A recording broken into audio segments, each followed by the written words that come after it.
नमस्कार. आज मी प्राध्यापक मधु पाटील सरांच्या ज्ञानपीठ पुरस्कारित प्रतिभा नाट्यात्म दर्शने या पुस्तकातील कुसुमाग्रज काव्य नाट्यदर्शन या नाटकाच्या मी पाडलेल्या 13 भागांपैकी 12वा भाग वाचतो. समीक्षिका.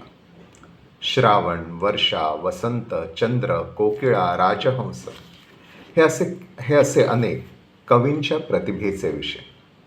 पण नाग, मुंगूस अशा प्राण्यांवर केलेल्या कविता क्वचितच. पण कुसुमाग्रजांच्या अहिनकुल कवितेतील वळसे घालीत चाललेला नाग बघा. त्याची चाल, त्याचा दिमाग, त्याचे चापल्य, त्याचे गांभीर्य, त्याचे विध्वंसक सामर्थ्य याचे यथातथ्य वर्णन करताना कल्पनांचा अक्षरशः पाऊस पडला आहे. वाचूया अहिनकुल.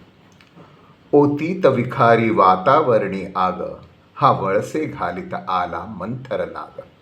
मधुनीच उभारी फणा करी फुत्कार, ये ज्वाला मुखिला काय अचानक जाग. कधी लवचिक पाते खड्गाचे लवलवते, कधी वज्रधरेवर गगनातून कडकडते. कधी गर्भ रेशमी पोतमध्ये जरतार, प्रमदेचे मादक वस्त्र जणू सरसळते. मार्गावर त्याच्या लवत तृणांची पाती, पर्णावर सुमने मोडून माना पडती. थरथरती सुडपे हादरती नववेली, जगगुलाम सारे या सम्राटा पुढती. चालला पुढे तो काय ऐट आनंद, अग्नीचा ओघळ ओघळतो जणवंद. टाकली यमाने कट्यारवा कनकाची, चालली बळींचा वेध घेतही धुंद. वा तांडव करता सोम प्राशनी काली, रक्तात नाहली शिरमुंडावळ भाली.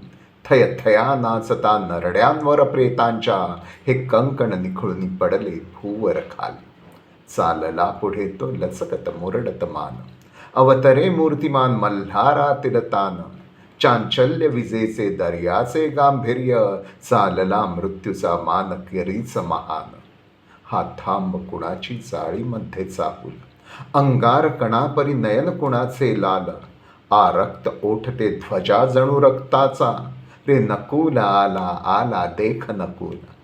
थबकलास जागी सर्प घालुनी वळसा, रिपू समोर येता सोडुनी अन आडोसा. भूमीस मारुनी मागे तीव्र तडाखा, घे फणा उभारून मरणाचा कानोसा. पडलीच उडी की तडितेचा आघात, उल्के परी तळपत कण्यात घुसले दात. विळख्यावर विळखे कढून चढवी सर्प, फुंफाट करी अनपिशा परी त्वेषात. रणकाय भयानक लोळे आग जळात, आदळती वळती आवळती क्रोधात. जणू जिंकायासी गगनाचे स्वामित्व, आषाढ घनाशी झुंजे वादळवात. क्षणी धुळीत गेली वाहत ती विषधार, शतखंडित झाले गर्वोन्नत ते ऊर. विच्छिन्न तनूतनी उपसुनी काढुनी दात, वाऱ्या परी गेला नकुल वनातुनी दूर. संग्राम सरे रक्ताचे ओघळ जाते, आनंदे न्हाती त्यात तृणांची पाती. पिंजून कापसा परी पडे तो नाग, ते खंड गिळाया जमले कीटक पोती. पिंजून कपासा परी पडे तो नाग, ते खंड गिळाला जमले कीटक पोती. कविमित्र.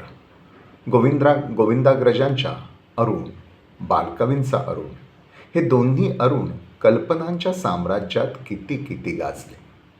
त्या दोहोंच्या कल्पनांच्या साम्राज्यात कुसुमाग्रज मनमुग्ध विहार करीत रमले होतेच. त्याचा संस्कार त्यांच्यावर होणारच. त्या अरुणांतून यांचा उगवला सोनेरी किरणांचा उषक्कार. स्वप्न सुंदर कल्पनांचे उषा स्वप्न घेऊन. झाला उषक्काल राणी, झाला उषक्काल राणी.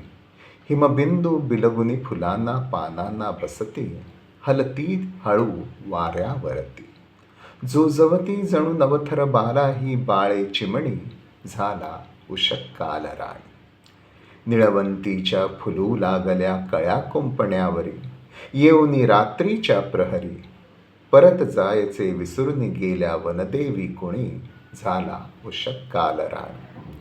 वनराई तुनी उठू लागली करीत किलबिलती, पाखरे अनगगनी जाती. सोन्याच्या दर्यात गलबते जणू गोजिरवाणी, झाला उषक्काल राणी. स्वप्नांचा वा खजिना घेऊन लगबगीने रात्र, गेली चुकोन या मात्र. उषा स्वप्न हे उरले मागे, तुझसाठी रमणी, झाला उषक्काल राणी. झाला उषक्काल राणी, झाला उषक्काल राणी. इथे हा भाग थांबवतो. धन्यवाद.